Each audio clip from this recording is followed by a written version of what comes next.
అన్ని ప్రాంతాల నుంచి నలుమూలల నుంచి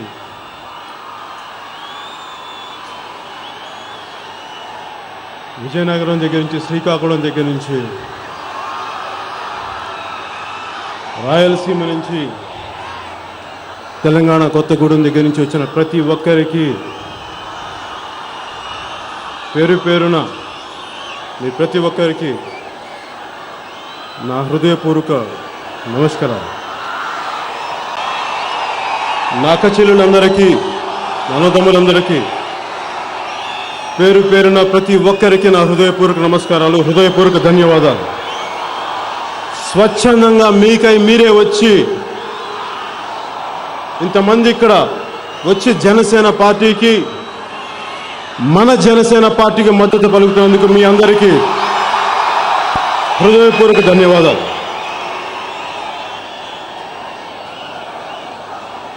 క్షమించాలి, అందరి రాజకీయ నాయకుల్లాగా నేను అలాంటి వేషభాషలు వేసుకోలేదు. పర్లేదా?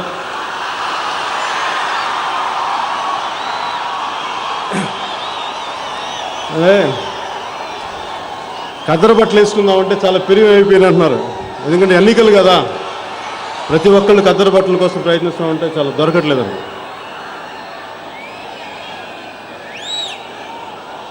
బట్టలు ఏం వేసుకుంటేనే గుండెల్లో ఏముంది, రాజ్ కపూర్ చెప్పినట్టుగా.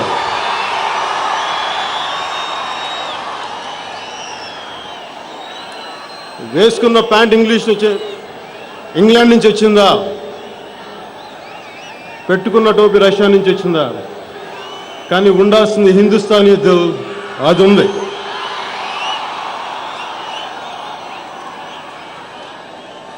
నాకు వైజాగ్ అంటే చాలా ఇష్టం. అంటే నాకు ఒక నటుడిగా నాకు ఓనామాలు నేర్పింది వైజాగే.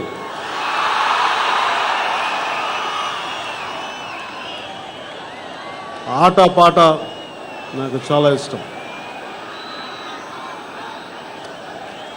నేను ఈరోజు పొద్దున్నే హైదరాబాద్ నుంచి ఇక్కడికి వచ్చి హోటల్లో ఉన్నప్పుడు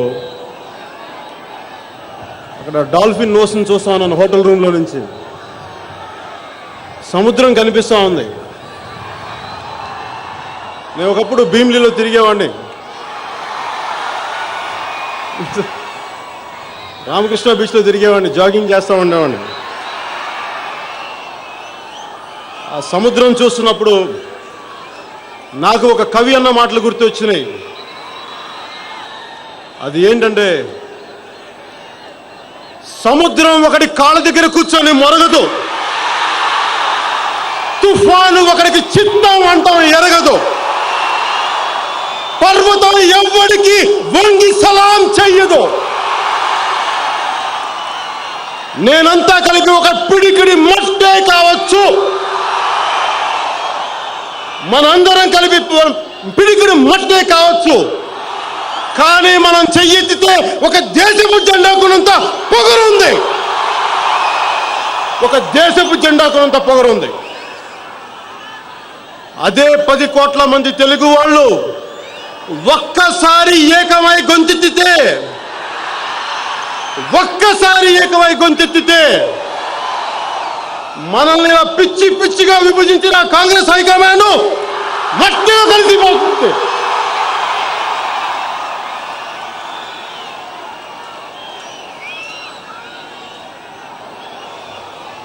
మన చేత పల్లకీలు మోయించి, మన భుజాలు ఒరిసిపోయేలా వాళ్ళ పల్లకీలు మోసి మనం ఢిల్లీ పీఠాల్లో కూర్చోబెడితే వాళ్ళు మనకే వెన్నుపోటు పొడిచారు. ఇలాంటి వెన్నుపోటుదారుల్ని నిర్దాక్షిణ్యంగా కూలిదోసేయండి. కనికరమే వద్దు వీరిని. కాంగ్రెస్ అనే అవకాశవాద వృక్షాన్ని సమూలంగా వేళ్లతో సహా పీకేయండి.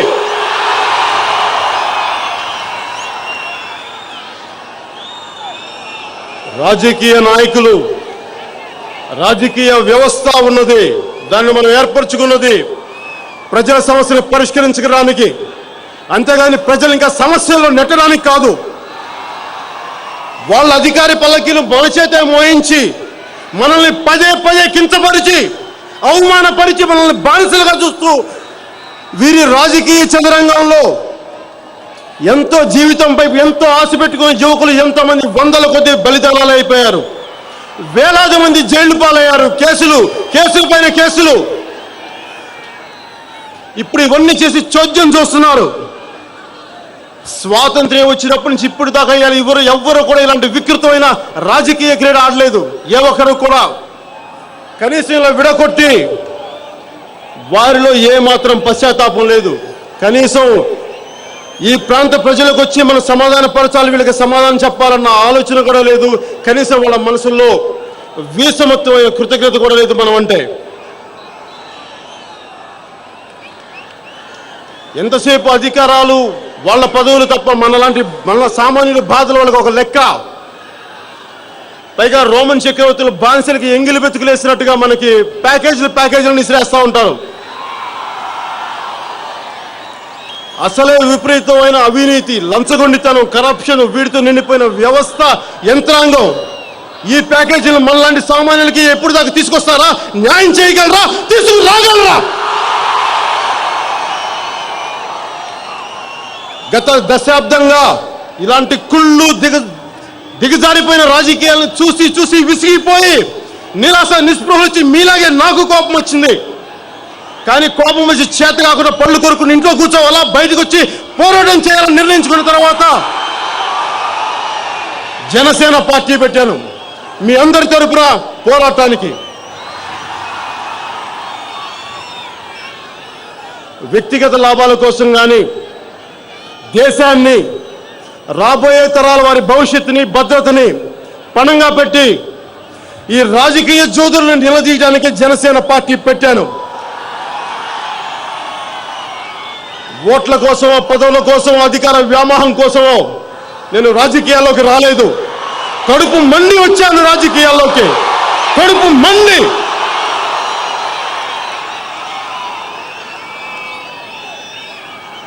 ప్రతి ఎన్నికలకి సిద్ధాంతాలు మార్చుకునే పార్టీలను చూసి అవినీతితో వేల కోట్లు దోచేసే రాజకీయ వ్యక్తులను చూసి సామాన్యుల్ని కులాలుగా, మతాలుగా, ప్రాంతాలుగా విభజించి డివిజివ్ పాలిటిక్స్ చేసే రాజకీయాలను చూసి చిరాకు, కోపం వచ్చే జనసేన పార్టీ పెట్టాను.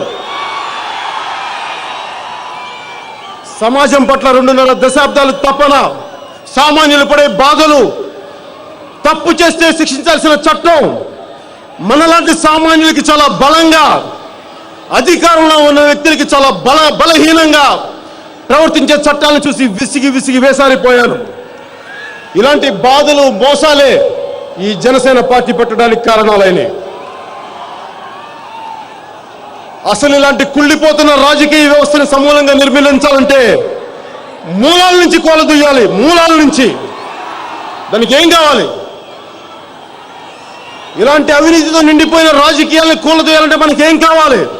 సిద్ధాంతాలు కావాలి. బలమైన సిద్ధాంతాలు కావాలి.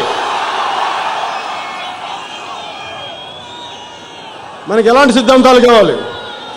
ప్రతి 5 సంవత్సరాలకు మార్చుకునే కాంగ్రెస్ సిద్ధాంతాలు కాదు.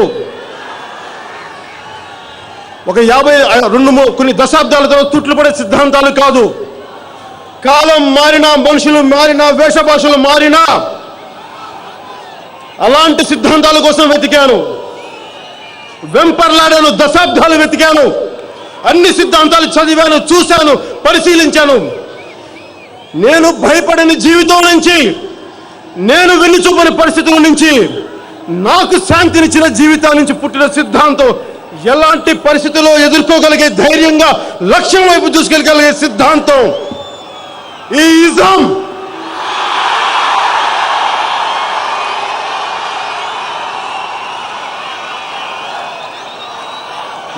తెలుగుదేశమే జనసేన పార్టీ సిద్ధాంతం. మీ అందరి ముందు ఈ జనసేన పార్టీ సిద్ధాంతాన్ని మన జాతికి, మన భారతదేశానికి, మీ అందరికీ పేరు పేరున అంకితం ఇస్తున్నాను.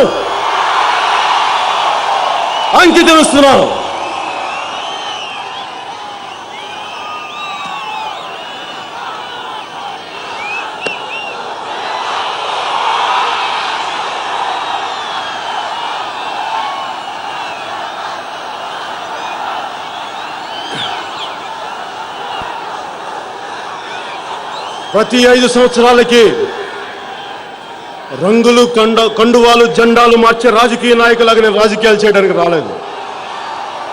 కేవలం పదవులు, పార్టీలు మనుగడ, వారి వ్యాపార అభివృద్ధికే చేసే రాజకీయ నాయకుల్లాగా వారి నిర్ణయాల వలన ఈరోజు ఒకప్పటిగా ఉన్న ఒక రాష్ట్రంగా ఉన్న మన ప్రాంతం, మన ప్రాంతాలను కలిపి ఒక రాష్ట్రంగా ఉండేది ఎలా విడగొట్టారంటే, విడగొట్టినందుకు బాధ కంటే కూడా విడగొట్టిన విధానం మీద నాకు చాలా బాధగా, చాలా కోపంగా ఉంది. దానికి కారణం ఎక్కడో శ్రీకాకుళంలో ఉండే ఒక 10 ఏళ్ల పిల్లవాడికి, తెలంగాణలో ఉండే ఆదిలాబాద్లో ఉండే ఇంకా 10 ఏళ్ల పిల్లవాడికి వైరం పెట్టారు, ద్వేషం పెంచారు. ఒకరినొకరు ముఖాలు చూసుకోలేకుండా, ఒకరినొకరు కలవకుండా ఇలా ద్వేషించుకునే పరిస్థితికి ఎవరు తీసుకొచ్చారు? సమస్యలు చిన్నవిగా ఉన్నప్పుడు గాలి కొదిలేసి కార్చిచ్చు అయిన తర్వాత మనకి ఇలాంటి బంపర్ డ్రాలు, మన 100 బలిదానాలు, వృధా అయిపోయిన పని దినాలు, కోపం, ద్వేషం, అభద్రతా భావం, ఇది ఈ నాయకులు. మనం నమ్మితే ఈ నాయకులు మనకిచ్చింది, ఇది వాళ్ళు ఇచ్చింది ఈ నాయకులు. తెలుగు జాతి సమగ్రత చెడగొట్టడమే కాకుండా భారత జాతి సమగ్రతకే తుట్లు పొడిచారు వీళ్ళు. ఇది వాళ్ళు చేసిన పని. మాది 150 సంవత్సరాల పార్టీ, 150 సంవత్సరాల చరిత్ర ఉన్న పార్టీ అంటా ఉంటారు. 150 సంవత్సరాల చరిత్ర ఉన్న కాంగ్రెస్ పార్టీ చేసిన నిర్వాహకం ఇది. పదే పదే మాది 150 సంవత్సరాలు అంటే నాకేం గుర్తొస్తుంటే ఒక తెలుగు సామెత గుర్తొస్తుంది. మా తాతలు నేతులు తాగారు, వచ్చి మా మూతులు వాసన చూడండి అని. మరి వాసన చూస్తే ఏమొచ్చింది? ఇది వచ్చింది. మనందరం ప్రేమించే మొట్టమొదటి భారత ప్రధాని శ్రీ పండిట్ జవహర్ లాల్ నెహ్రూ కుటుంబీకులే కావచ్చు, మన జాతిపిత మహాత్మా గాంధీ ఇంటి పేరే పెట్టుకొని ఉండొచ్చు కాక, అలా పెట్టుకున్నంత మాత్రాన వాళ్ళు వీళ్ళు అయిపోరు.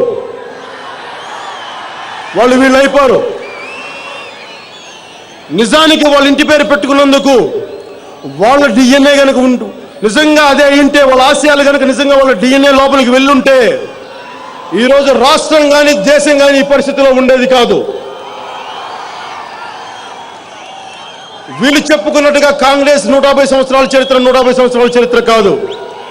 ప్రతి 5 సంవత్సరాలకి ఎన్నికల కోసం అవకాశవాదం ముసుగు వేసుకునే కాంగ్రెస్ ఇది.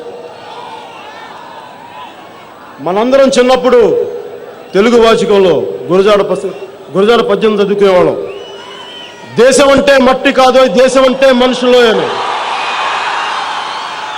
మరి కానీ కాంగ్రెస్ నాయకులు ఏం చదువుకున్నారేమో, దేశం అంటే మట్టి కాదు, మనుషులు అంటే కాంగ్రెస్ హైకమాండో అని.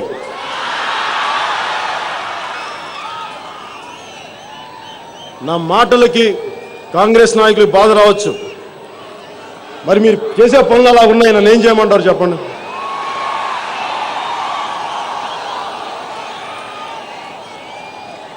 వీళ్ళు పొద్దున్న లేచినప్పటి నుంచి నన్ను తిడుతూ ఉంటారు. నిజంగా నాకు వీళ్ళు తిట్లు పట్టవు, నాకు అస్సలు ఏమాత్రం తాకవు. ఎందుకంటే నాకు అధికార వ్యామోహం లేదు, ఓట్ల కోసం తపన లేదు. నేను సమాజ శ్రేయస్సు కోసం వచ్చినవాడిని. నాకు అందుకని మీ తిట్లు నా మీద పనిచేయవు. నాకు నిజంగా శాసనసభ్యుల్ని, పార్లమెంట్ సభ్యుల్ని చూస్తే, పార్లమెంట్కి వెళ్ళండి, అసెంబ్లీలకు వెళ్ళండి, మీ వ్యాపారాలు మీరు చేసుకోండి, కానీ అప్పుడప్పుడు కొంచెం ప్రజా సమస్యల మీద కూడా దృష్టి పెట్టండి అని అడుగుదాం అనుకుంటాను. లంచాలు కూడా తీసుకోండి. 1 లక్ష రూపాయల పనికి తీసుకోండి, ఒక కనీసం ఒక 60-70 వేలు, కనీసం ఒక 30,000 పనులన్నా చేయండి. వాళ్ళు అది కూడా కాదు, మొత్తం దోచేయడం పనిగా పెట్టుకున్నారు. ఇలాంటి రాజకీయ నాయకులు ప్రజల కోసం పనులు చేయరు, చేసే వాళ్ళని చేయనివ్వరు, ఒకవేళ చేసే వాళ్ళని గుర్తించరు. ఈ మధ్యనే 14వ తారీఖు మీటింగ్ అయిన తర్వాత నా దృష్టికి విజయనగరం నుంచి ఒక ఎన్ఆర్ఐ, ఒక 70 ఏళ్ళ పెద్ద ఆయన, ప్రకాశం తాతగారు అంట, వాళ్ళ ఊర్లో వేస్ట్ వాటర్ మేనేజ్మెంట్ కోసం ఒక ప్రాజెక్ట్ చేస్తే ఆ ప్రాజెక్ట్ని ముందుకెళ్ళనివ్వరు, చేస్తారు, మళ్ళీ ఎవరో ఒకరు ఏదో పాడు చేస్తారు. ఆ లోకల్ రాజకీయ నాయకులు పడినెవరు, అది వాళ్ళు చేసేది. అలాగే 14వ తారీఖు మధ్యన సభ అయిన తర్వాత నాకు నల్గొండ జిల్లా నుంచి ఒక లెటర్ వచ్చింది. ఆ నల్గొండ జిల్లా నుంచి ఒక ఆయన లెటర్ రాస్తూ, నాకు మన రాష్ట్రం విడిపోయినందుకు బాధగా ఉంది, కానీ మన తెలుగు వారిగా కలిసి ఉండాలి, మీరు ఆ మాట వైజాగ్లో మన తెలుగు వాళ్ళందరికీ చెప్పండి, మా సోదరులందరికీ చెప్పండి అని చెప్పి నాకు లెటర్ రాశారు. ఆయన ఇంకొక మాట కూడా రాశారు, ప్రజలకి మేలు చేసే రాజకీయ నాయకుల్ని ఈ రాజకీయ పార్టీలు గుర్తించవు, ఎప్పుడు అవకాశవాదంగా వాళ్ళకి కాళ్ళకు మడుగులెత్తే రాజకీయ నేతలే గుర్తిస్తారని.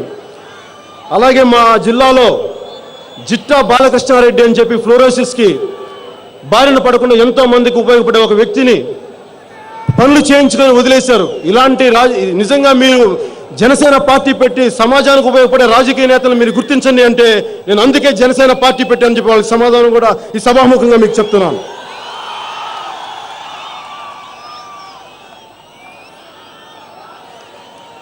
నాకు రోజువారీ న్యూస్లో కానీ టీవీలో కానీ కనిపించాలని నాకు దూరం లేదు, నాకు అలాంటి సరదా కూడా లేదు. ప్రతిరోజు రాజకీయాలంటే ఆ రాజకీయ నాయకుడు వీళ్ళని తిట్టడం, ఈ రాజకీయ నాయకుడు వాళ్ళని తిట్టడం, ఇలా పార్టీలు తిట్టుకునే బూతులు పురాణం తప్ప ప్రజల సమస్యలు పట్టించుకునే పరిష్కార మార్గాలు కానీ అవేం కానీ ఉండవు.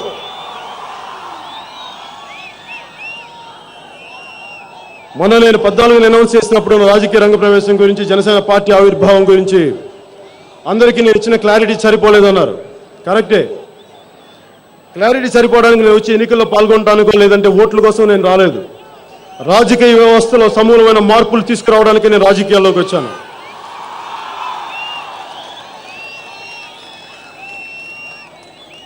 అసలు పవన్ కళ్యాణ్కి ఏం చేయలేడబ్బా, క్లారిటీ లేదు.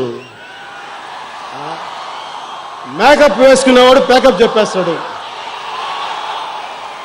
ఈ ఎలక్షన్లో 2 నెలల్లో హల్చల్ చేస్తాడు.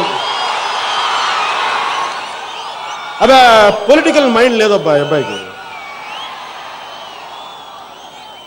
వాళ్ళకి చెప్పండి, మనకి పొలిటికల్ మైండ్ లేకపోతే మనందరూ ఇక్కడ నిలబడగలమా, మనం ఒకరినొకరు కూర్చొని మాట్లాడగలమా? అంటే దానికోసం కద్దరు బట్టలు వేసుకోవాలా? నేను వేసుకోను, ఇష్టం వస్తే వేసుకుంటే, అంతేగాని మీరు చెప్పినట్టు కద్దరు బట్టలు వేసుకుని రాజకీయాలు చేయడానికి నేను రాలేదు. కద్దరు అనేది గుండెల్లో ఉంది, ఒంటి మీద కాదు.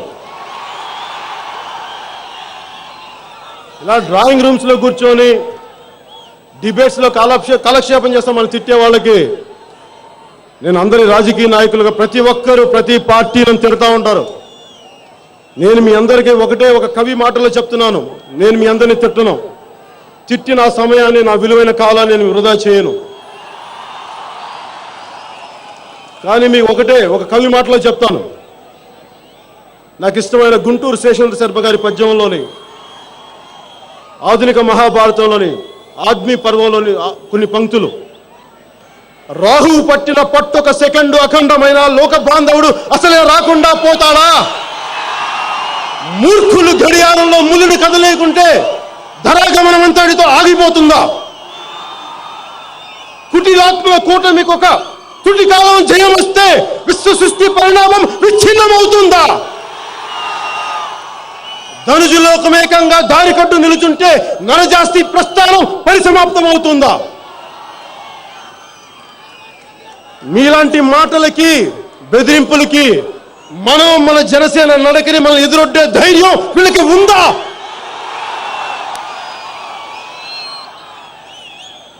జనసేన మేనిఫెస్టో అంటే నాకేం ఎలక్షన్ మేనిఫెస్టో లేవు.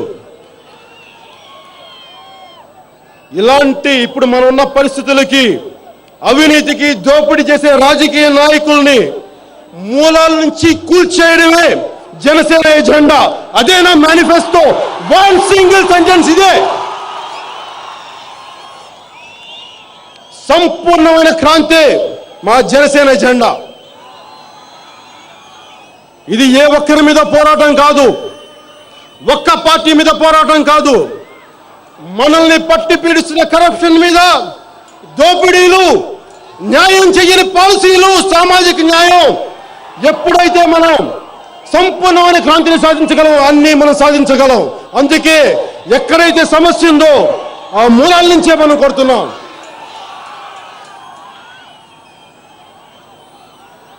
మూలాల నుంచి మార్పులు తీసుకురావాలంటే చాలా బలమైన, సాధ్యమైన, అందరూ ఆచరించదగ్గ సిద్ధాంతాలు కావాలి.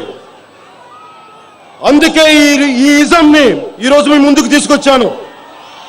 ఈ జనసేన ఇజం రాబోయే ఎన్నికల కోసం కాదు,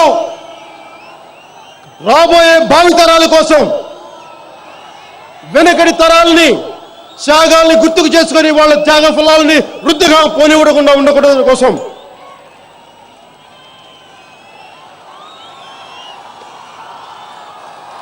ఈ జనసేనిజంలో చాలా ముఖ్యమైనవి జెండాలో కూడా పెట్టాము మొన్న.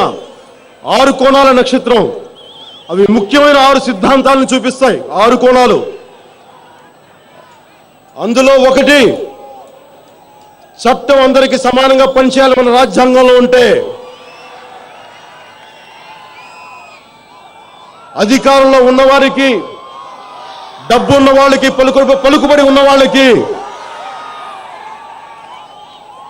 బలహీనంగా పనిచేస్తే చట్టం వాళ్ళు తప్పులు చేస్తే, మనలాంటి సామాన్యులకి చట్టాలని అమలు చేయాల్సిన వ్యవస్థ, రాజకీయ నాయకులు, అది ఉన్నత స్థాయిలో ఉండేవాళ్ళు, వాళ్ళ రాజకీయ లబ్ధికి ఎడాపెడా తుట్లు పడుతుంటే ప్రజలకి నమ్మకం ఎక్కడ ఉంటుంది? మనందరికీ నమ్మకం ఎక్కడ ఉంటుంది? మనం ఎవరు నమ్మగలం?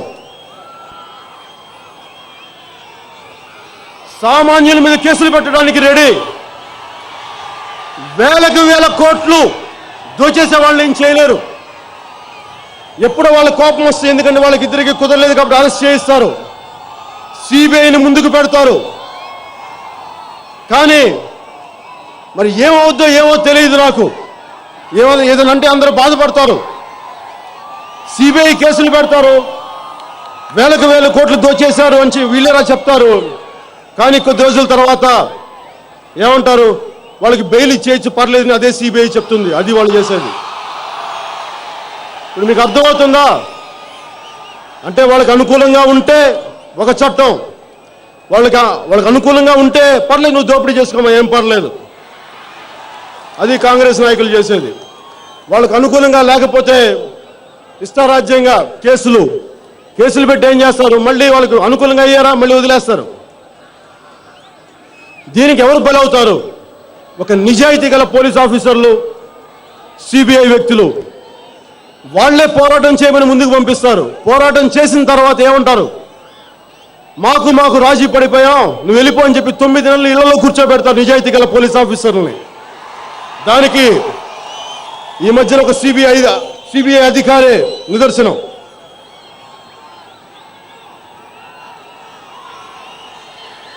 అంటే వేలకు వేల కోట్లు దోచేస్తే పర్లేదు, ఏసీబీ లంచగొండ అధికారులను పట్టుకున్నారు, 10,000, 8,000 అని చెప్పేసి పేపర్లో హెడ్డింగ్స్ పడతాయి. కానీ వేలకు వేల కోట్లు చేసిన వాళ్ళు మట్టుకు ఏం చేయరు, వాళ్ళని వదిలేస్తారు.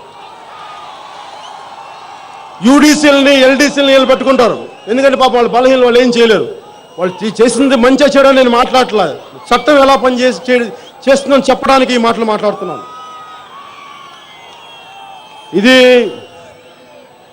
పాపం ఒక 36 సంవత్సరాల క్రితం ఎప్పుడో ఒక పోస్ట్ మ్యాన్ మీద ఎంత బలంగా పనిచేసిందంటే ఈ చట్టం.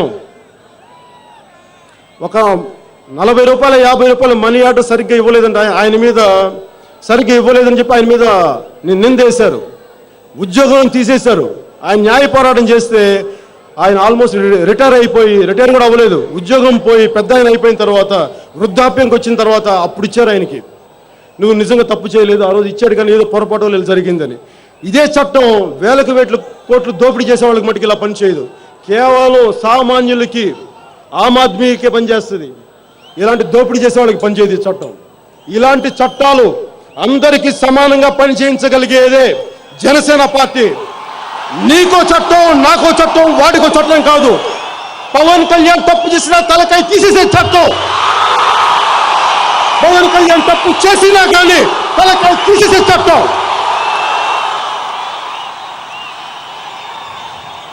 ఇలాంటి చట్టాల కోసమే, బలమైన అమలు కోసమే జనసేన పోరాడుతుంది.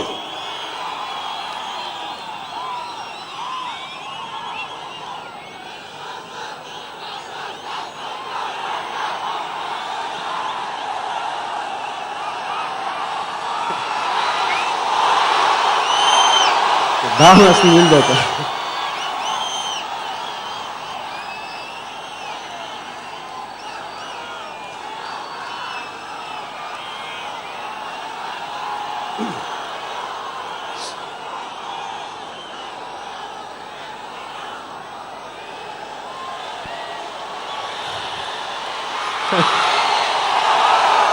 మీరంటే చాలా ప్రేమ, నిజంగా మీరన్నా చాలా ఇష్టం. మీకోసం నేను ప్రాణాలు ఇవ్వలేనా?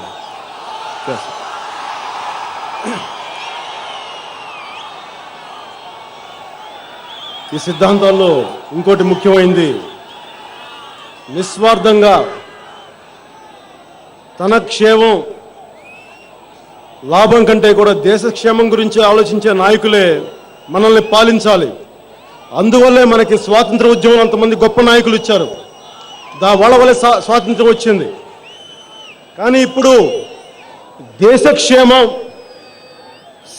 సమాజ క్షేమం కంటే కూడా నా క్షేమం, నా కుటుంబ క్షేమం, మా క్షేమం ఆలోచించే వ్యక్తులు సమాజానికి ఈరోజు వాళ్ళు మనల్ని పాలిస్తున్నారు. అందుకే ఈరోజు మన రాష్ట్రాన్ని ఇలా విడగొట్టారు.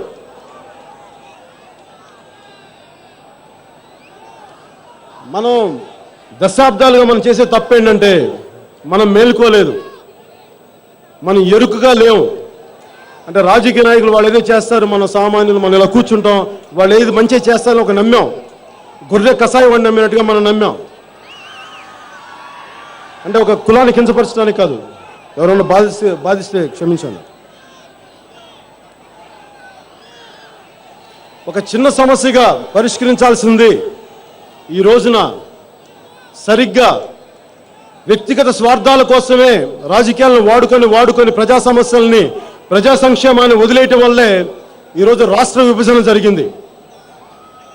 ఒక సామెత ఉంది, రాజు నీతి తప్పితే నేల సారం తప్పుద్దని. రాజు నీతి తప్పితే నేల సారం తప్పుద్ది. మనం స్వార్థపరుల్ని, నీతి తప్పిన వాళ్ళని అసెంబ్లీలకి, పార్లమెంట్కి గత కొన్ని దశాబ్దాలుగా పంపిస్తూనే ఉన్నాం. దానికి పర్యవసానమే ఇలాగ రాష్ట్రాన్ని ముక్కలు ముక్కలు చేసిన విధానం. అధికారంతో కళ్ళు నెత్తికెక్కిన వాళ్ళు ఏం చేస్తారు, ఎవరైతే వాళ్ళని అక్కడ కుర్చీలో కూర్చోబెట్టారో వాళ్ళనే తన్ని పార్లమెంట్లో నుంచి బయటికి పంపించి ఒక ప్రాంత ప్రజలకి, ఇటు ప్రాంత ప్రజలకి ఏ రోజు కూడా కాంగ్రెస్ అగ్రనాయకులు ఏ ఒక్కరూ కూడా ఏ పరిస్థితుల్లో మేము రాష్ట్రాన్ని విభజించాం, ఏ పరిస్థితుల్లో మాకు ఇవ్వవలసి వచ్చిందని చెప్పి ఈ రోజు దాకా కనీసం టీవీల్లో కూడా చెప్పలేదు. అంటే నేను ఇప్పుడు దాకా కొన్ని సంవత్సరాలు నేను ప్రజారాజ్యం పార్టీ గురించి మాట్లాడలేదు. ప్రజారాజ్యం పార్టీ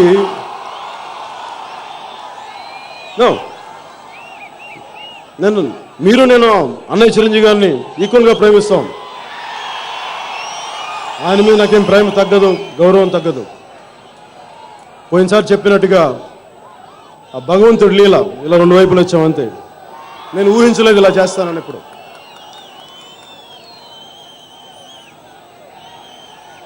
నేను ఈ మధ్యన విన్నాను, అందరి మనసులో ఉంటుంది, ప్రజారాజ్యం పార్టీని కాంగ్రెస్లో విలీనం చేసినప్పుడు నువ్వు ఎందుకు మాట్లాడలేదు, అంత తిరిగావు కదా. నాకు తెలిసి మీ అందరికీ మనసులో ఉందని.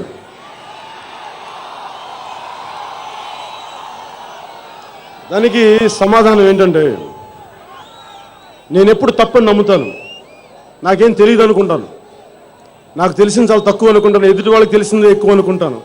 ఎదుటి వాళ్ళ అనుభవాన్ని నా అనుభవంతో కంపేర్ చేస్తే చాలా ఎక్కువ నమ్ముతాను.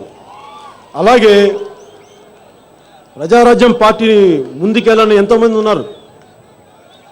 ఎంతో ఉన్నతమైన ఆశయాలతో పెట్టిన ప్రజారాజ్యం పార్టీ, దాంట్లో చిరంజీవి గారు విలీనం చేయట్లో నాకు ఎప్పుడు ఆయన తప్పు కనిపించలేదు. కానీ కొంతమంది ఎమ్మెల్యేలు ఉన్నారు, మీరు విలీనం చేయకపోతే పెట్టేస్తామని చెప్పారేమో, కాంగ్రెస్లో కలపాల్సి వచ్చింది. అంటే నాకు వాళ్ళని ఇప్పుడు అంటవో తిట్టడమో నా ఉద్దేశం కాదు. కానీ నేను ఏమనుకున్నానంటే, అప్పటికి మన రాష్ట్రం ఒకవైపు తెలంగాణ సమస్య, ఇంకోవైపు అనేక సమస్యలతో బాధపడుతూ ఉంటే, మళ్ళీ ఇప్పుడు నేను కూడా నోరెత్తి ఎందుకు కలుపుతారు ఇవన్నీ, ఎందుకంటే కూడా మేబీ కలిస్తే మంచి జరుగుద్దేమోలే, మనందరికీ తెలుగు ప్రజలందరికీ మంచి జరుగుద్దిలే అని ఒక నమ్మకంతో నేను వదిలేశాను. అందుకు 5 సంవత్సరాలు ఒక మాట మాట్లాడలేదు 14వ తారీఖు దాకా. కనీసం నా మనసులో భావాలు కానీ వివరణ కానీ ఇవ్వడానికి నాకు ఇష్టపడలేదు. ఎందుకంటే ఇలాంటి సమస్యలు అప్పుడు అనుభవం ఉన్న పార్టీలే మంచి చేస్తాయి, వాళ్లే సరిగ్గా చేయగలరని ఒక నమ్మకంతో నేనేం మాట్లాడలేదు. కానీ వాళ్ళు చేసిన విధానం ఎలా ఉందంటే, ఇంత మనం నమ్మిన తర్వాత రాష్ట్రం ఆంధ్రప్రదేశ్ నుంచి తెలంగాణను విడగొడతామంటే కూడా నాకు బాధ అనిపించలేదు. ఒక సెంటిమెంట్ ఒకవైపు ఉంది, దాన్ని గౌరవించాలి. దానికి కారణం మనం చెప్పినట్టుగా తెలంగాణ ప్రజలది కాదు. దశాబ్దాలుగా పాలిస్తున్న ప్రతి ఒక్క ఎవరిని తప్పు పట్టట్లేదు. ప్రజల్ని పాలకుల్ని దయచేసి మనం వేరుగా చూడాలి. కానీ ఈ రాజకీయ నాయకులు ఏం చేస్తారంటే, ప్రజలకి గొడవలు పెట్టి, వాళ్ళు పిల్లికి గొడవ పెట్టి కోతి ఎలా పబ్బం గడుపుకుంటుందో అలాగే రాజకీయ నాయకులు. అంటే ఎక్కడో శ్రీకాకుళంలో ఉండే 10 ఏళ్ల పిల్లవాడికి, ఆదిలాబాద్లో ఉండే పిల్లవాడికి ఏముంటుంది గొడవ చెప్పండి? ఎప్పుడు ముఖాలు చూసుకోరు వాళ్ళ జీవితంలో కూడా. కానీ ఒకరంటే ఒకళ్ళ కోపం, ఇది అన్యాయం కదా, అక్రమం కదా. నిజంగా భావితరాలను ప్రేమించే రాజకీయ వ్యవస్థ కానీ రాజకీయ నాయకులు కానీ ఇలా చూస్తూ ఉండగలరా? కానీ వీళ్ళు చూస్తూ ఉన్నారంటే వీళ్ళు రాజకీయ నాయకులు కాదు, వీళ్ళు దోపిడీదారులు.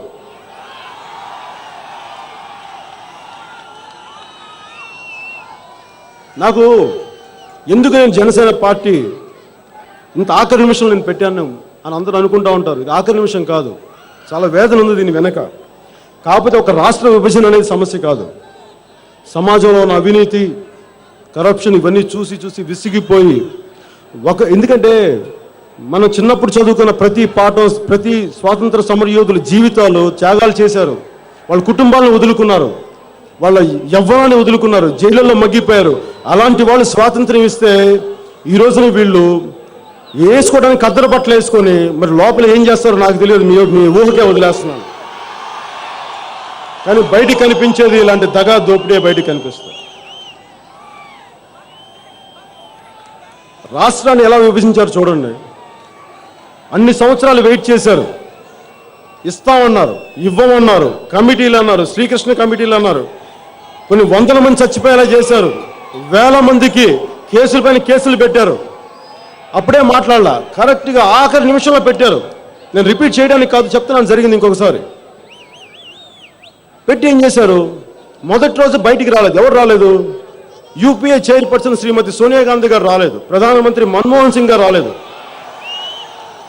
ఈ తెలుగు ఎంపీలు కొట్టుకోండి, చూద్దాం, వీళ్ళని అసహ్యం కలిగించేలా చేద్దామని చెప్పి ఒక స్ట్రాటజీతో చేసింది తప్ప, లేకపోతే ఎవరైనా దేశ భవిష్యత్తుని, దేశ క్షేమాన్ని కోరుకునే నాయకులు ఎవరు అలా చేయరు. వదిలేశారు, కొట్టుకున్నారు. అందుకే కొన్ని ఎక్స్ట్రీమ్ మెజర్స్లో కొంతమంది ఎంపీలు విపరీతమైన చర్యలకు పాల్పడ్డా. కానీ అసలు అలాంటి పరిస్థితులకు మీరు ఎందుకు తీసుకొచ్చారు? అలాంటి పరిస్థితులకి వాళ్ళు ప్రవర్తించాలని మీరు ఎందుకు చేశారు? మీకు అంత మాత్రం ఇంగిత జ్ఞానం లేదా? మీరు చదువుకోలేదా? మీకు అనుభవం లేదా? వయసు లేదా? రాజకీయ పరిజ్ఞానం లేదా? ఎందుకు ఇలా చేశారని అడిగితే అదేంటంటే అహంకారం అంటాం దాన్ని. మేము ఏం చేసినా పర్లేదు, వీళ్ళు పట్టించుకోరు, ఎందుకంటే ఇంకో ఎలక్షన్ తర్వాత మర్చిపోతారు. అది అందుకనే ఆ అహంకారమే వాళ్ళు అలా చేయనిచ్చింది. నేను పార్టీ పెట్టడానికి ముఖ్య కారణం చూశాను, ఎప్పుడు పెట్టాలి నాకు ఆలోచిస్తూ ఉన్నాను.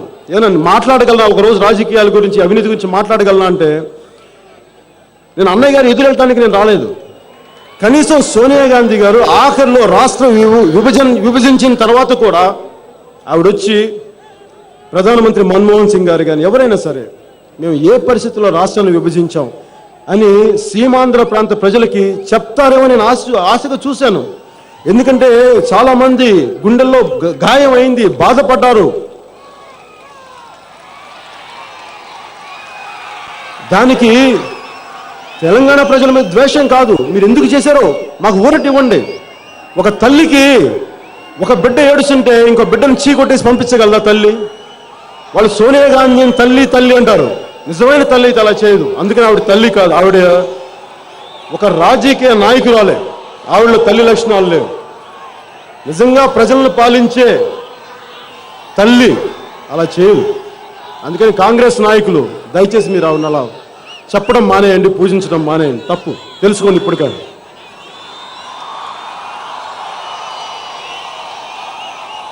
తల్లి సమానంగా ఇద్దరు బిడ్డలను చూసుకుంటుందని పోనీ అటువైపు చూసిన తెలంగాణ బిడ్డకి న్యాయం చేసిందా? చేయలే. వాళ్ళు 100 మంది చనిపోయారు, వాళ్ళకి అన్యాయం జరిగింది. ఇక్కడికి వచ్చి సీమాంధ్ర ప్రాంత ప్రజల్ని గాయపరిచారు. ఏం చేశారు? ఈ 2 సంవత్సరాల్లో అభివృద్ధి మర్చిపోయారు. బంధులు, గొడవలు, ఇళ్లలో తినాల్సిన భోజనాలు రోడ్ల మీదకి వచ్చి తినాల్సిన పరిస్థితి అది వాళ్ళు తీసుకొచ్చింది. ఎవరైనా భోజనాలు ఇళ్లలో తింటాం, రోడ్ల మీదకి వచ్చి తినాం. కానీ కాంగ్రెస్ నాయకులు ప్రజలందరూ అలా చేశారు. మీరు రోడ్ల మీద భోజనాలు చేయండి, అప్పుడు మేము గుర్తిస్తామని. ఇంకేం చేశారు? తప్పక అందరూ బయటకు వచ్చారు. నేను రాష్ట్రం విడగొట్టిన తర్వాత కూడా, తెలంగాణ బిల్ పాస్ అయిన తర్వాత కూడా నేను చూశాను, ఇంకా సీమాంధ్ర ప్రాంత ప్రజల్ని చూస్తారా, ఏదైనా అడ్రస్ చేస్తారా, మేము ఏ పరిస్థితుల్లో చేసామని చెప్తారని ఆశిస్తూ వచ్చాను. నాకు అర్థమైంది వాళ్ళ మనసులో అలాంటి భావనలు లేవు. వాళ్ళకే కాదు, మన సీమాంధ్ర ఎంపీలు ఉన్నారు, ఉదాహరణకి కావూరు సాంబశివరావు గారు కానీ, రాయపాటి సాంబశివరావు గారు కానీ, వీళ్ళెవరికి ఏం అనిపించదు. వాళ్ళందుకంటే వాళ్ళ వ్యాపారాలు ఉన్నాయి, వాళ్ళ కాంట్రాక్టులు ఉన్నాయి. ముఖ్యంగా మన బొత్స సత్యనారాయణ గారికి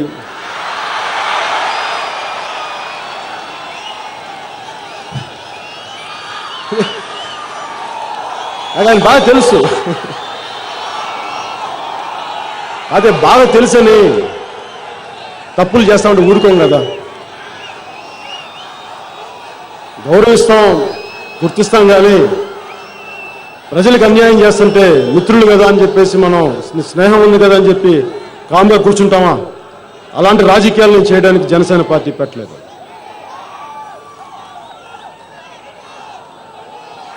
ఇంకా నాకు విసుగు వచ్చింది, ఎందుకు నాకు భయం వేసింది. మొన్న ఈ మధ్యన ఒకటి కలిసినప్పుడు, దయచేసి మీరు అందరూ కొంచెం వినండి,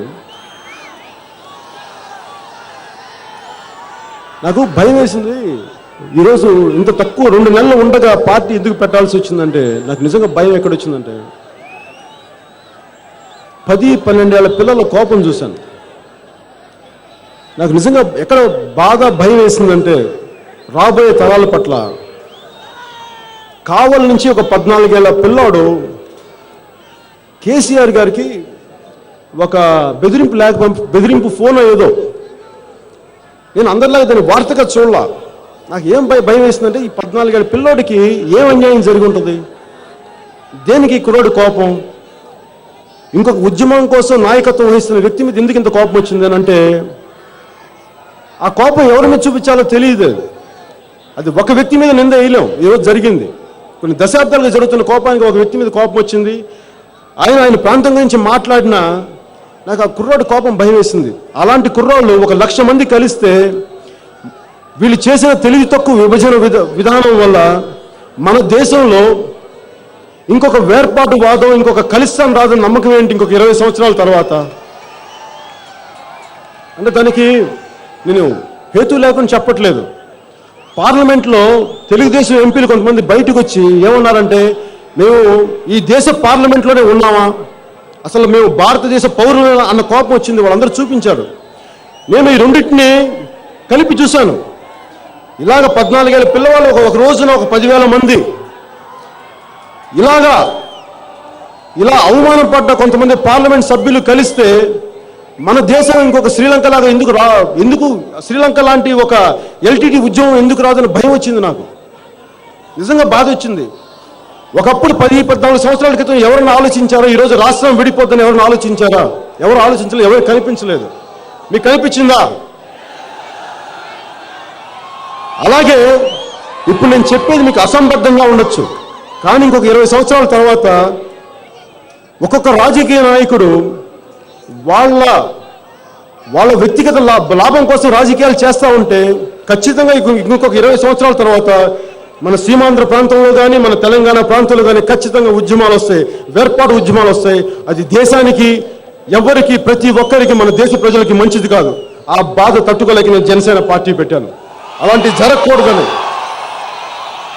నిజంగా వేదంతో పెట్టాను.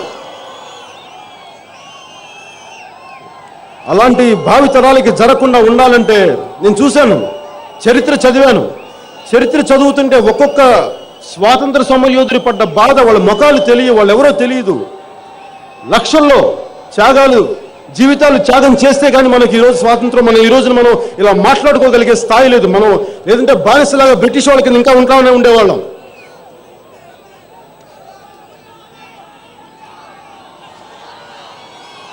అందుకనే ఇలాంటి అవకాశవాదపు రాజకీయ నాయకుల్ని సమూలంగా తీసేయడానికే ఈ ఇప్పుడు చెప్పే సిద్ధాంతాన్ని వాళ్ళకు నిదర్శనం. జనసేనయిజంలో ఇంకో సిద్ధాంతం ఎథిక్స్. నీతి నియమాలు లేని వ్యక్తులు, నేరస్తులు, రాజకీయ ముసుగులో వ్యాపారాలు, కాంట్రాక్టులు చేసే కొందరు కలిసి అర్ధరహితంగా పద్ధతి పాడు లేకుండా రాష్ట్రాన్ని విభజిస్తుంటే నోరు మెదపలేకపోయారు. ఎందుకని? ఉదాహరణ, కొంతమందికి సీమాంధ్ర కాంగ్రెస్ ఎంపీలే ఉన్నారనుకుందాం. ఒకవైపు తెలంగాణ ఎంపీలేమో చాలా పోరాటం చేస్తారు, కానీ ఎందుకు సీమాంధ్ర ఎంపీలు అంత తప్పు జరుగుతుంటే ఎందుకు మీరు ఆపలేకపోయారు అంటానికి కారణం వాళ్ళందరూ వ్యాపారస్తులు. వాళ్ళకి సిద్ధాంతాలు లేవు, వాళ్ళకి ప్రజా సంక్షేమం పట్ల వాళ్ళకి బాధ లేదు. అంటే నేను ఎవరిని పేరును విమర్శించడానికి నేను రాలేదు. నా బాధ ఎక్కడంటే మీ కాంట్రాక్టులకి, మీ వ్యాపారాలకి, మీ హోటల్స్ బిజినెస్లకి మీరు దృష్టి పెట్టారే కానీ మీరు చేసే ఒక నిర్ణయం వల్ల ఇక్కడ ఎంతమంది గుండెలు గాయపడతాయి, ఒకవేళ చేయాల్సి వస్తే ఎంత నిబద్ధతతో చేయాలి అన్న కనీసం జ్ఞానం, ఇంగిత జ్ఞానం కూడా మీకు లేదా? ఎంతసేపు మీకు వ్యాపారం లేనా? ఎంతసేపు మీకు కాంట్రాక్ట్ లేనా? ఇదేనా మీరు చేసేది?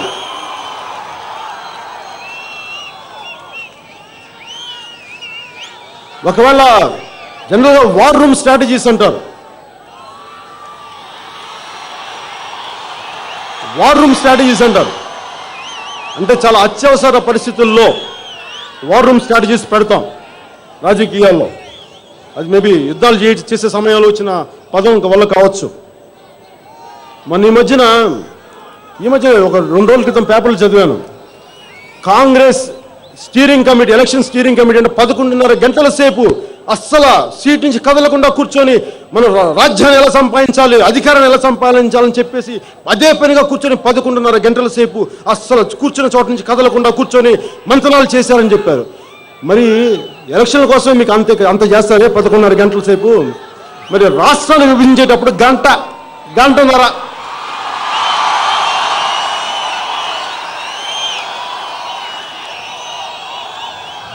మీకు అర్థమవుతుంది కదా వాళ్ళ మనసులు ఎక్కడ ఉన్నాయో. అధికారం కోసం 12 గంటలు, 24 గంటలు, 36 గంటలు, 72 గంటలు కూడా చేస్తారు. కానీ ప్రజల సమస్యలకి అంటే 10 నిమిషాలు చాలు. మళ్ళీ మన కాంట్రాక్ట్లోకి మనం వెళ్ళిపోదాం, మళ్ళీ మన వ్యాపారంలోకి వెళ్ళిపోదాం, మళ్ళీ మన స్కామ్లోకి వెళ్ళిపోదాం, మళ్ళీ మన దోపిడీ మనం చేద్దాం.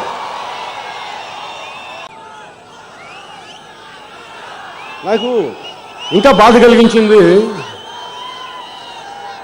ఒకవైపు నీతి నియమాలు లేని వాళ్ళు మన చేత ఎన్నుకోబడి మనకే వెన్నుపోటు పొడుస్తుంటే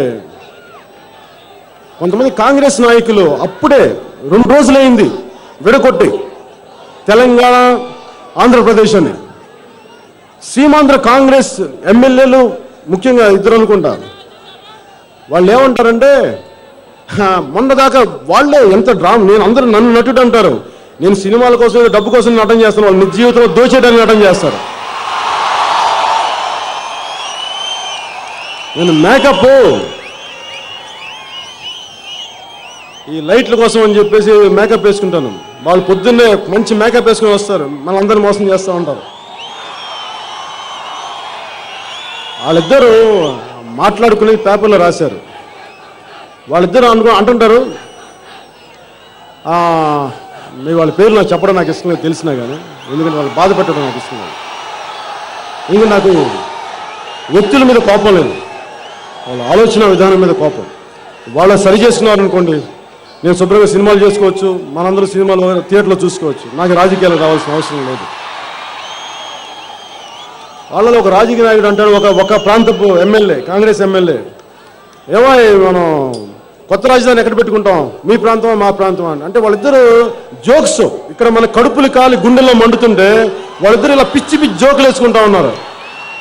అలా చూస్తా ఉన్నా, అంటే చదువుతా, మిమ్మల్ని ఎవ్వరు నిలదీసేవాళ్ళు లేరు రా బాబు, అందుకని మీరు రెచ్చిపోతున్నారు, ఇట్లా పేటరేగిపోతున్నారు అనిపించింది. ఒక్కసారి మీ అందరూ ఇలాగ పిచ్చి పిచ్చిగా బాధ్యత లేకుండా మాట్లాడే నాయకుల్ని నిలతీయండి, ఇంకొకసారి పేపర్లో అలాంటి వార్తలు వస్తాయేమో చూడండి. ఇలాంటి నాయకుల్ని, బాధ్యత లేని నాయకుల్ని, రాజకీయ నాయకుల్ని నిజంగా తన్ని తగలేయాలంటే సంపూర్ణ క్రాంతి కావాలి. అది దేశం కోసం, మన సమాజం కోసం. అది జనసేన పార్టీ సిద్ధాంతం.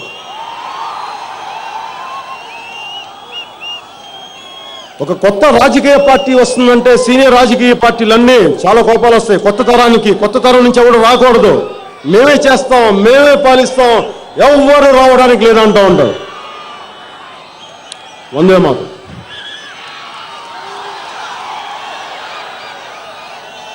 అంటే వాళ్ళు ఎన్ని రకాలుగా బెదిరిస్తుంటారంటే,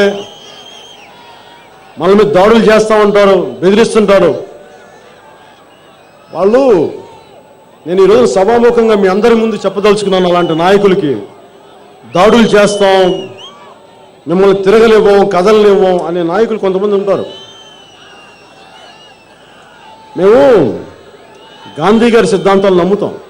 గాంధీ గారు అంటే చాలా గౌరవం ఉంది, ప్రేమ ఉంది, అభిమానం ఉంది. శాంతి అంటే చాలా ఇష్టం, అందరం ప్రశాంతంగా ఉండాలని కోరుకుంటాం.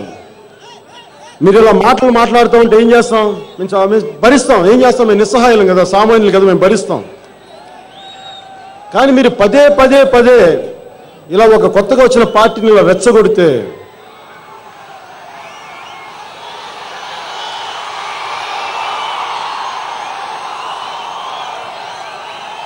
మేము గాంధీ గారి సిద్ధాంతాలు నమ్ముతాం, గాంధీ గారు అంటే ఇష్టమే. ఒక చెంప కొడితే ఈ చెంప చూపించాం, ఒక చెంప మీద కొడితే 2 చెంపలు పగిలిపోయేలా కొడతాం, పగిలిపోయేలా కొడతాం.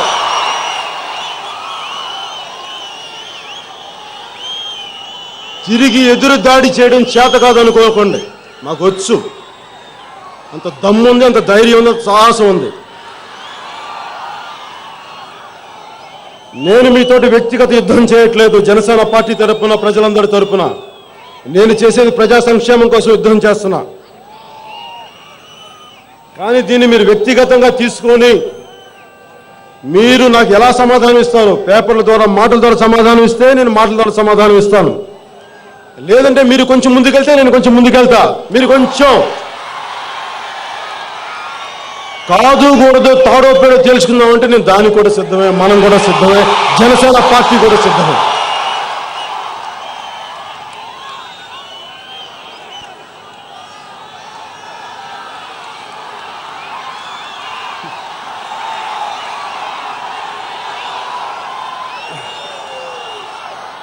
మన రక్తం అలాంటిదబ్బా.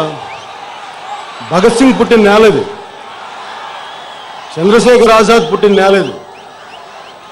మహాత్మా గాంధీ గారు కూడా ఆయన కూడా శాంతి, ఆయన కూడా విపరీతమైన శాంతి కాముకులు. కానీ ఆయన కూడా ఒక సందర్భంలో ఒక మాట అన్నారు, ఒక ఆడపిల్లకి అన్యాయం జరుగుతుంటే నేను కూడా శాంతి మాట్లాడనని చెప్పి. అది నాయకులు గుర్తుపెట్టుకోండి. అంటే ఆయన చెప్పేది ఏంటంటే, అన్యాయం జరుగుతున్నప్పుడు గాంధీ గారు కూడా ఊరుకోరు, ఆయన కూడా తిరగబడతారు. నాకు మీ అందరిలో నుంచి, ఇప్పటి తరంలో నుంచి, రాబోయే తరంలో నుంచి, భావి తరాల కోసం పనిచేసే అలాంటి ధైర్య సాహసాలు ఉన్న యువ నాయకుల కోసం మీ అందరిలో నేను చూస్తున్నాను, మీ అందరి నుంచి నేను వెతుకుతున్నాను. నాకు ఎలాంటి యువ నాయకులు కావాలంటే, మాటకి మాట, దెబ్బకి దెబ్బ.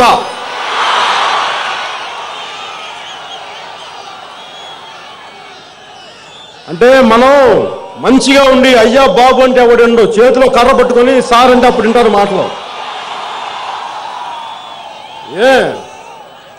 దాడులు చేయడం మీకే వచ్చా? ప్రతి దాడి చేయడం మమ్మల్ని మాకు రక్షించుకోవడం మాకు తెలియదా? మాకు తెలుసు.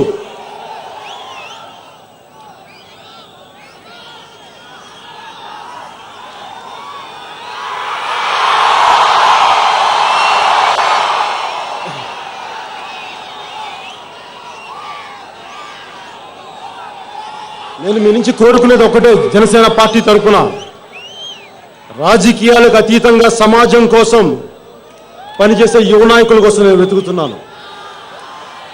మీలో నాకు వాళ్ళందరూ కనిపిస్తున్నారు, ప్రతి ఒక్కరిలో కనిపిస్తున్నారు. మీ మీ స్థాయిల్లో మీరు ఈ సమాజం మారాలంటే ప్రతి ఒక్కరికి రోడ్ల మీదకి రావక్కర్లా. మీ రూమ్లో కూర్చొని, మీ గదిలో కూర్చొని ఈ సమాజం మారాలని చెప్పి ఒక్కసారి బలంగా అనుకోండి. ఎందుకు మారదో మీరే చూడండి. ప్రతి ఒక్కరు రోడ్ల మీదకే రావక్కర్లా. గుండె లోతు నుంచి సమాజం మారాలి, కరప్షన్ లేని వ్యవస్థ రావాలని మీరు మనస్ఫూర్తిగా కోరుకోండి. ప్రతి తల్లికి, ప్రతి చెల్లికి, ప్రతి అన్నదమ్ములకి నేను సభాముఖంగా వేడుకున్నాను. ఎందుకు రాదో చూడండి, మీరే చూడండి. మీ తరఫున పోరాటం చేయడానికి జనసేన పార్టీ తరఫున నేనున్నాను, మీ అందరూ ఉన్నారు.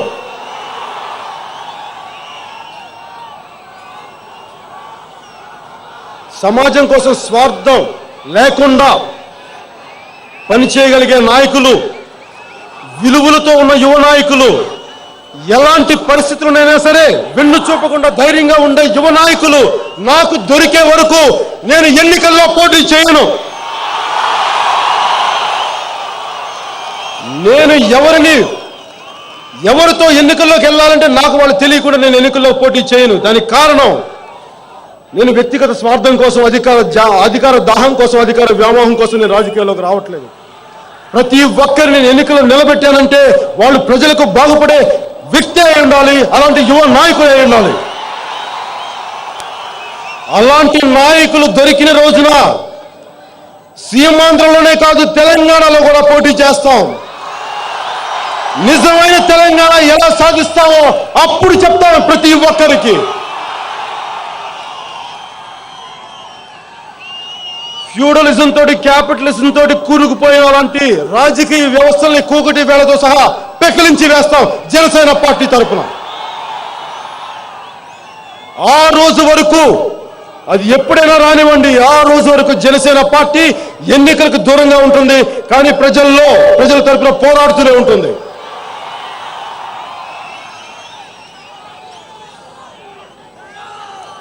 ఈ జనసేనలిజంలో ముఖ్యమైనది, చాలా ముఖ్యమైనది మతం, దేవుడు. ప్రతి ఒక్కరూ జనసేన సిద్ధాంతం దేవుడి పట్ల, మతం పట్ల కానీ చాలా గౌరవం ఉంటుంది. కాకపోతే అది ఆత్మ ఉన్నతికి, వ్యక్తిగత వికాసానికే తప్ప రాజకీయాలకు కాదు. మేము అలాంటి మతపరమైన, కులపరమైన, ప్రాంతపరమైన రాజకీయాలు మేము చెయ్యం. దానికి కారణం, మన కులం కానీ, మన రంగు కానీ, రూపు కానీ మన చేతుల్లో లేవు. అది ఒక ర్యాండమ్ యాక్సిడెంట్, అలా పుట్టాం అంతే. నేను పొడవుగా ఉన్నానా, తెల్లగా ఉన్నానా, నల్లగా ఉన్నానా మన చేతుల్లో లేవు. అది భగవంతుడి సృష్టి, అది దానికి మనం ఏం చేయలేం. కానీ వీటిని దృష్టిలో పెట్టుకొని ఏ ఒక్కరు రాజకీయాలు చేసినా వాళ్ళు జనసేన పార్టీ ఎదుర్కొంటుంది. జనసేన పార్టీ మీలో నుంచి చూసేది కులాలకి, మతాలకి అతీతంగా దేశాన్ని ప్రేమించగలిగే ఒక కొత్త తరం నాయకుల కోసం అన్వేషిస్తుంది, మీరు చూస్తుంది. నా ఆఖరి శ్వాస వరకు ఈ భూమి మీద నా దేహం ఉన్నంత వరకు నా సిద్ధాంతాలను నేను విడవను. మీకోసం నేను పోరాటం చేస్తాను. ఈ సిద్ధాంతాల కోసం నేను ప్రాణత్యాగం చేయడానికి కూడా సిద్ధమే.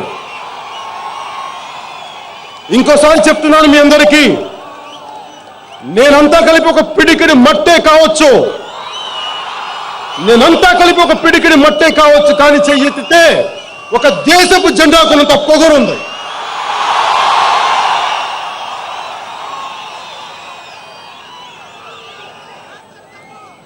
దేశానికి ఉపయోగపడే లక్షలాది మంది సామాజిక సేనని, కాకపోతే ఈ సేనకి కత్తులుండవు, ఈ సేనకి కర్రలుండవు, కానీ గుండెల నిండా ధైర్యం ఉంది. అలాంటి సేనను తయారు చేస్తాం. ఏ ఉన్నతమైన ఆశయాల కోసం మన స్వాతంత్ర సమరయోధులు చనిపోయారో, ప్రాణత్యాగాలు చేశారో, జీవితాలని మనకి పరంగా పెట్టారో, వాళ్ళ ఆశయాల కోసం నెరవేర్చడం కోసం ఈ జనసేన పార్టీ పనిచేస్తుంది. అంటే దానికి కారణం సమాజంలో ప్రతి ఒక్కరిలోనూ మంచి చెడు ఉంటాయి. ఎందుకంటే ఇండియన్ యాంగ్ అంటారు, రాత్రి పగలు, మంచి చెడు ఇవి లేకుండా మనం పుట్టలేము. ప్రతి ఒక్కరిలో మంచి చెడు ఉంటుంది. కాకపోతే మనం చెడుని తగ్గించుకుంటా మంచి వైపు వెళ్తూ ఉండాలి. కానీ కొంతమంది రాజకీయ నాయకులు ఏం చేస్తుంటారు, మంచిని వదిలేసి చెడు వైపు వెళ్తూ ఉంటారు, దోచేస్తూ ఉంటారు, ఇలా రాష్ట్రాలు విభజిస్తూ ఉంటారు.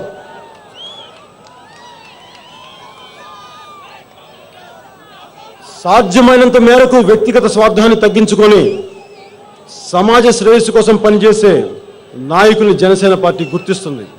వాళ్ళు మా దగ్గరికి రాకపోయినా సరే మేమే వాళ్ళని గుర్తిస్తాం. కాకపోతే దానికి సమయం పట్టొచ్చు. ఒక ఇంగ్లీష్లో సామెత నేను ఏం నమ్ముతానంటే,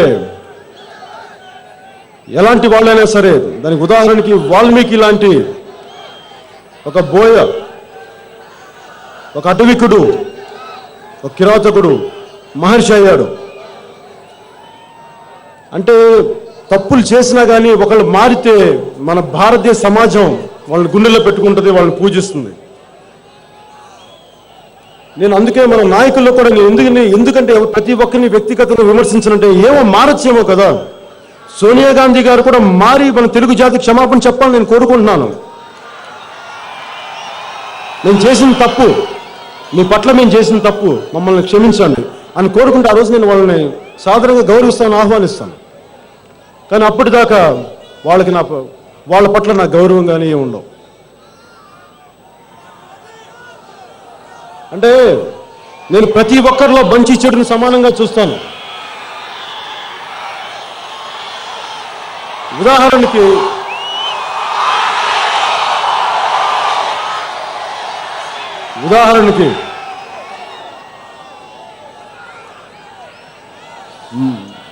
హైదరాబాద్లో మజ్లిస్ పార్టీ ఉంటుంది. ఆ నాయకుడు శ్రీ అసదుద్దీన్ ఓవైసీ గారు ఉన్నారు. ఆయన ఈ మధ్యన అరెస్ట్ చేశారు కొంతకాలం క్రితం. దానికి కారణం ఆయన సోదరుని అరెస్ట్ చేసి ఏమన్నారంటే, వాళ్ళు హిందువులకు వ్యతిరేకంగా మాట్లాడారు, భారతదేశానికి వ్యతిరేకంగా మాట్లాడారు, అందుకని అరెస్ట్ చేశామని చెప్పారు, జైల్లో పెట్టారు. కానీ వాళ్ళే సీమాంధ్ర ప్రాంత ప్రజలు అభద్రతా భావానికి గురవుతుంటే వాళ్ళ పక్కన నిలబడింది కూడా ఆ నాయకులే. అంటే ఉదాహరణ నేను ఏం చెప్పదలుచుకున్నానంటే, ఒకసారి భావావేశాలకు లోనై కొన్ని తప్పులు చేయొచ్చేమో, కానీ మనం వాళ్ళు గుర్తించి వాళ్ళు సరిదిద్దుకుంటే మనం వాళ్ళని అర్థం చేసుకోవాలి, వాళ్ళతో పాటు నడవాలి. నేను ట్రాన్స్ఫర్మేషన్ నమ్ముతాను తప్ప ఎలిమినేషన్ నమ్మను.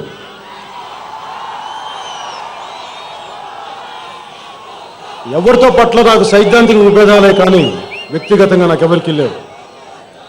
ఉదాహరణకి రెండో ప్రపంచ యుద్ధంలో అమెరికా జపాన్ మీద దాడి చేసినప్పుడు హిరోషిమా నాగసాకిలో కొన్ని లక్షల మంది ప్రాణాలు కోల్పోయారు. ప్రాణాలు కోల్పోతే తిరిగి వాళ్ళు ఇంకోసారి దాడులు చేసుకోలేదు, ఒకచోట దాడులు ఆపేశారు. ఎందుకంటే సమాజం ఒకసారి విపరీతాలకు దారి తీస్తుంది. మానవ నైజం అలాంటిది. ఒకసారి భావోద్వేగాలకు లోనవుతారు, ఒకరినొకరు దాడులు చేసుకుంటారు. కానీ ఎక్కడో ఇరు వర్గాలు కూర్చొని ఒక సామరస్యానికి వస్తారు. మనం ఏం చేద్దాం, మనం ఇలా కొట్టుకుంటే మంచిది కాదని చెప్పి ఒక కామన్ ప్లాట్ఫామ్కి వచ్చి నెగోషియేట్ చేసుకొని మాట్లాడుకొని శాంతి చర్చలు కూర్చుంటారు. అది సృష్టి ధర్మం, సమాజ ధర్మం. అంటే నేను చెప్పడానికి ఒక కారణం ఉంది. అలాగే ఆ మధ్యన బీజేపీ నాయకులు శ్రీ అడ్వాణి గారు పాకిస్తాన్కి వెళ్ళారు. పాకిస్తాన్కి వెళ్ళినప్పుడు ఆయన జిన్నా గారి సమాధిని చూడడానికి వెళ్ళారు. పాకిస్తాన్ జాతిపిత జిన్నా గారి సమాధి చూడడానికి వెళ్తే ఆయన రాసింది ఏంటంటే, హిందూ ముస్లింల ఐక్యతకి నిదర్శనం ఈయనని చెప్పి సరోజినీ నాయుడు గారు రాశారని చెప్పి ఆయన అక్కడ పుస్తకం ఉంటుంది. ఎవరైతే ఆ డిగ్నిటరీస్ వస్తారో వాళ్ళు సంతకం పెట్టాలి. దాంట్లో రాస్తే అప్పటి మీడియా చాలా విపరీతంగా ఆయన దుయ్యబట్టారు. నువ్వు పాకిస్తాన్ని మన ఇండియాగా వేరుకొట్టిన ఒక జిన్నా గారిని ఎలా మాట్లాడతావు అని చెప్పి, నువ్వు ఒక హైందవ వాదువైని చెప్పి ఆయన తిడతా ఉంటే ఆయన ఏం బెదరలేదు. ఆయన పార్టీ వ్యక్తులు కూడా ఆయన్ని విభేదిస్తే నేను మాట్లాడింది చాలా సెక్యులర్ విధానంగా మాట్లాడాను. అది నా మాటలే కాదు, సరోజినీ నాయుడు గారు అన్న మాటలే ఉటంకించాను. దాంతోపాటు ఇంకొక మాట చెప్పారు.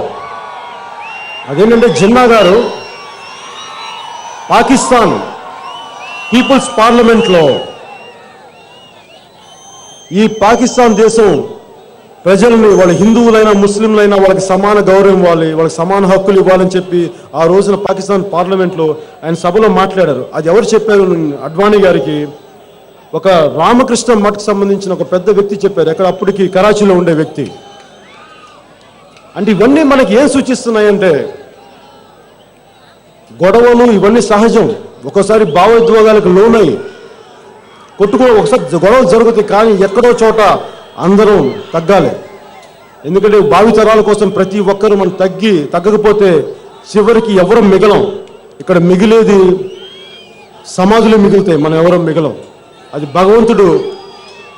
భగవంతుడు సృష్టించిన దానికోసం కాదు, మనం కొట్టుకోవడానికి కాదు, బతకడానికి, ఒకరినొకరు కలిసి ఉండటానికి.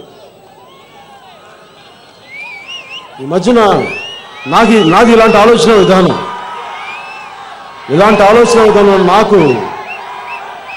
నేను ఈ మధ్యన గుజరాత్ ముఖ్యమంత్రి అయిన నరేంద్ర మోడీ గారిని కలవడానికి వెళ్ళాను. దానికి కారణం, కలవటం వెళ్ళగానే ప్రతి ఒక్కరు అంటారు, నువ్వు ఎలా వెళ్తావు, ఆయన ఒక హైందవవాది, ఆయన ఇలాగని మాట్లాడుతూ ఆయన ఒకటే హేళన చేస్తా మాట్లాడుతున్నారు. ఎవరు? ఈ రెండు ప్రాంతాల నాయకులు. నాకు అర్థం కాదు. తెలంగాణ సాధించడానికి ఏమో మీరు బీజేపీ కావాలి, కమ్యూనిస్ట్ పార్టీ ఆఫ్ ఇండియా కావాలి, కాంగ్రెస్ కావాలి, తెలుగుదేశం కావాలి, ఇంకా అన్ని పార్టీలు కావాలి, అన్ని మతాలు కావాలి, అన్ని కులాలు కావాలి. కానీ పవన్ కళ్యాణ్ జనసేన పార్టీ తరఫున మోడీ గారిని కలిస్తే చాలా వచ్చేసింది వీళ్ళకి. మరి నేను మిమ్మల్ని ప్రశ్నించలేనా? నాకు తెలియదా? లేదా నేను కళ్ళు మూసిపోయి కూర్చున్నాను మీరు ఇవన్నీ చేస్తుంటే? మీకు ఒక సిద్ధాంతం, నాకు ఒక సిద్ధాంతం, మీకో న్యాయం, నాకు న్యాయం లేదు.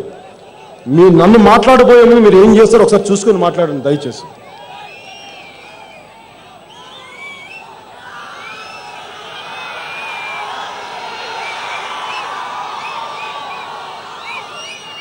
నేను ఆయన కలవడానికి ముఖ్య కారణం, నిజంగా యూపీఏ విధానాలతో నేను విసిగిపోయాను. కనీసం భారతీయ జనతా పార్టీ ఎప్పుడో కాకినాడలో మేము ప్రత్యేక ఆంధ్ర, ప్రత్యేక తెలంగాణ మేము కట్టుబడి అట్లీస్ట్ వాళ్ళు చెప్పారు. దానికి వాళ్ళు అర్థం చేసుకోవాలి, దానికోసం వాళ్ళు అర్థం చేసుకోవాలి. అట్లీస్ట్ దానికోసం వాళ్ళు మనకి నచ్చకపోయినా మనకి వేరే దారి లేదు. ఎందుకంటే వాళ్ళు ముందే చెప్పారు, ఒకవేళ మనకి ఇష్టం లేకపోతే ఆ రోజు కనుక చెప్పుంటే అట్లీస్ట్ మనకి ఒక బలం ఉండేది, ఒక నైతిక బలం. కానీ మన సీమాంధ్ర ప్రాంత నాయకులు ఎవరో ఒక మాట మాట్లాడలేదు ఆ రోజున. అందుకే నేను బీజేపీని ఎక్కువ మాట్లాడలేకపోతున్నాను. అలాగే ఆ రోజు అలా నిర్ణయాలు తీసుకున్నప్పుడు నాకేమనిపించిందంటే, కొంతకాలం క్రితం పార్లమెంట్లో మన భారతదేశ పార్లమెంట్ మీద కొంతమంది పాకిస్తాన్ నుంచి వచ్చిన ఉగ్రవాదులు దాడి చేశారు. ఎలా దాడి చేశారంటే మొత్తం మన పార్లమెంట్ సభ్యులందరూ లోపలికి వెళ్ళిపోయి కూర్చున్నారు. మరి వాళ్ళు లోపల ఎలా ఉన్నారు నేను ఊహించుకోలేను, కానీ డెఫినెట్గా భయపడి ఉంటారు నేను అనుకుంటున్నాను. ఆ తర్వాత మీరందరూ గుర్తు తెచ్చుకోండి, అలాంటి ఉగ్రవాదులు సాక్షాత్ పార్లమెంట్ మీద దాడి చేసినప్పుడు ఏ ఒక్క నాయకుడన్నా మాటలు మనకు గుర్తున్నాయా? బలంగా ఖండించగలిగారా? బలంగా ఎదురు మాట్లాడగలిగారా? పాకిస్తాన్ కడగలిగారా? వీళ్ళకి దమ్ము లేవు, ధైర్యం లేవు. అందుకని వీళ్ళు అడగలేరు, మాట్లాడలేరు. ఎందుకంటే వీళ్ళు వ్యాపారస్తులు తప్ప. వీళ్ళకి దమ్ము లేదు, ధైర్యం లేదు. ఎంతసేపు సైన్యం వెనకాల కూర్చొని మీరు కొట్టండి, మీ వెనకాల నుంచి రాజకీయాలు చేస్తామంటారు. కానీ వచ్చి మనల్ని ఉత్తేజపరచగలిగారా? పాకిస్తాన్ ఉగ్రవాదులు చేసింది తప్పని దమ్ము ధైర్యంతో చెప్పగలిగారా?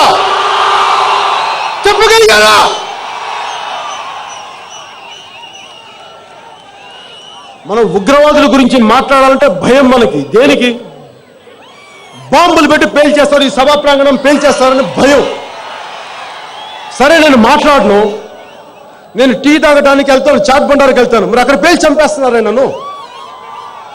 లేదు, వెళ్ళి దిల్సుఖ్ నగర్ హోటల్లో కూర్చుంటానే, అక్కడ పేల్చి చంపేస్తున్నారే. మాట్లాడినా చంపేస్తారు, మాట్లాడకపోయినా చంపేస్తారు. అందుకే నేను మాట్లాడడానికే నిర్ణయించుకున్నాను. నాకు భయం లేదు. దేశ క్షేమం కోసం ఏ ఒక్కరికి భయపడను. నాకు ప్రాణాల మీద మమకారం లేదు.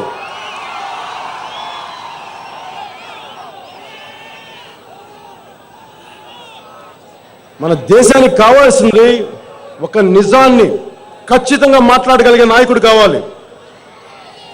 మన గత కొన్ని సంవత్సరాలుగా ఎవరున్నారు మనకి? మన దేశ ప్రధానమంత్రులుగా బలంగా మాట్లాడగలిగి మనల్ని ఉత్తేజపరచగలిగే నాయకులు ఎవరున్నారు? ఉన్నారా? ఎవరున్నా?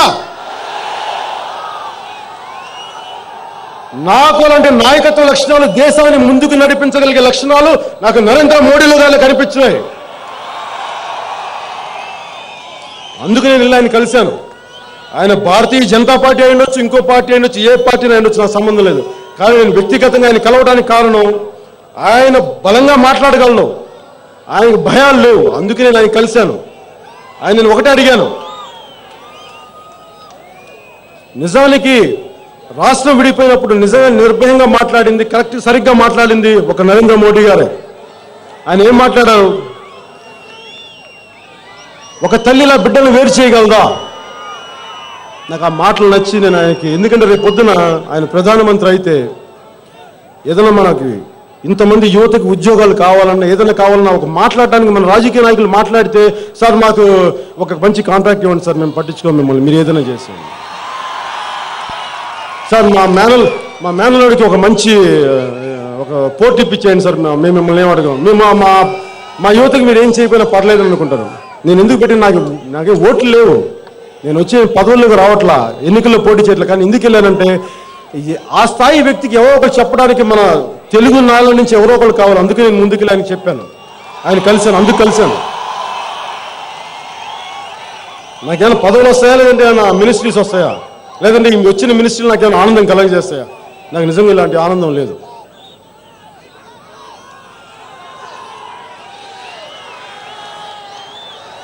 ఈ సభాముఖంగా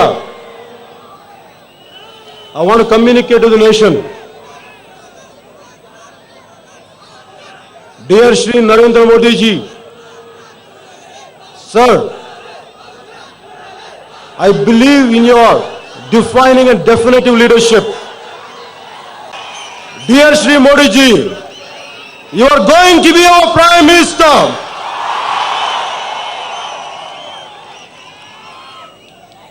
We completely support you, sir. ఈసారి నేను ఎన్నికల్లో పాల్గొనడం లేదు. దానికి కారణం, 2 రాష్ట్రాలుగా విడిపోయాం, చాలా సమస్యలు ఉన్నాయి. నేను మళ్ళీ ఇంక పార్టీ పెట్టాను. నాకు గుర్తింపు లేకపోయినా కానీ నేను ఇండిపెండెంట్ నిలబెట్టగలను. ఒక 20-28 మంది ఎంపీలు నిలబెట్టడానికి నేను మొత్తం వెతికాను, సీమాంధ్రంలోనూ తెలంగాణలో కూడా. అలాగే ఒక 96 మంది ఎమ్మెల్యేలను కూడా స్థానాలు వెతికాను. కానీ నాకు ఎందుకు పోటీ చేయడానికి ఇష్టం లేదంటే, ఓట్లను చీల్చడం నాకు ఇష్టం లేదు. దయచేసి అర్థం చేసుకుని, నాకు ఓట్లను చీల్చడం నాకు ఇష్టం లేదు. అది ఏ పార్టీ అయినా కానివ్వండి, మీరు ఎవరినైతే నమ్ముతారో, మీకు ఎవరైతే మంచిగా అనిపిస్తారో మీరు వాళ్ళకి ఓట్లేయండి. నేను ఎప్పుడు మిమ్మల్ని ఏం అడగను.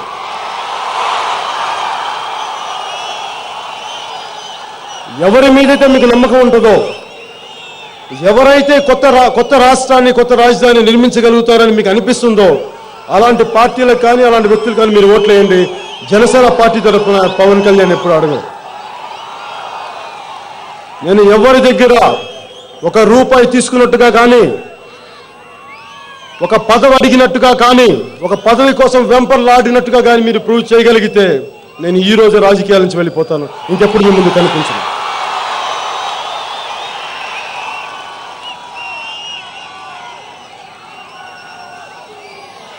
కానీ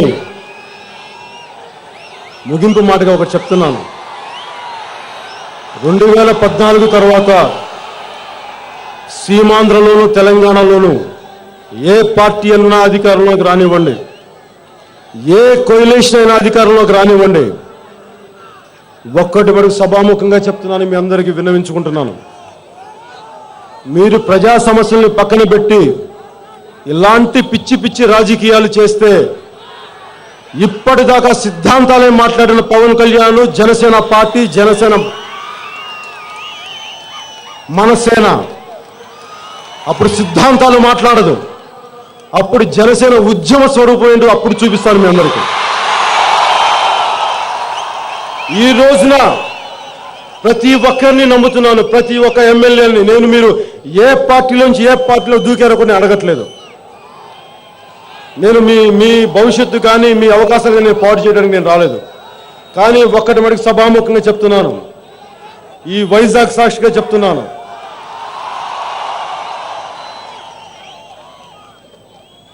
మిమ్మల్ని అందరూ నేను జనసేన గుర్తుపెట్టుకుంటూనే ఉంటుంది, చూస్తూనే ఉంటుంది.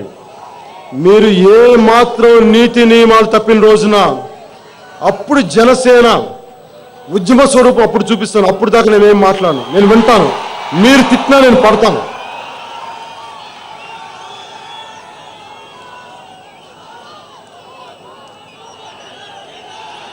నాకు ఇంత ప్రేమించిన మీకు, ఎంతో దూరం నుంచి వచ్చిన అక్క చెల్లెలందరికీ, అన్నదమ్ములందరికీ నేను మీకు ఏం చెప్పుకున్నా, ఎంత చెప్పుకున్నా నా కృతజ్ఞత తీరదు. ఆఖరి మాటగా గుంటూరు శేషేంద్ర గారి మాటలు చెప్తున్నాను. ఓ ధరిత్రి, ఓ జనని, నిశ దొంగిలించిన పాటను మళ్ళీ పక్షుల గొంతుల్లో పెట్టు. ద్వేషం గూడు కట్టుకున్న గుండెల్లో జీవన రాగాన్ని రగిల్చు. 2 రాష్ట్రాలుగా విడిపోయిన మా తెలుగు జాతిని కలిపుంచు. మాలో ఇలాంటి దేశభక్తిని నిరంతరం రగిలించు.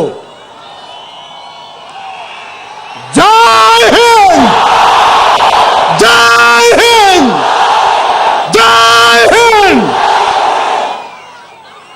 జై హింద్!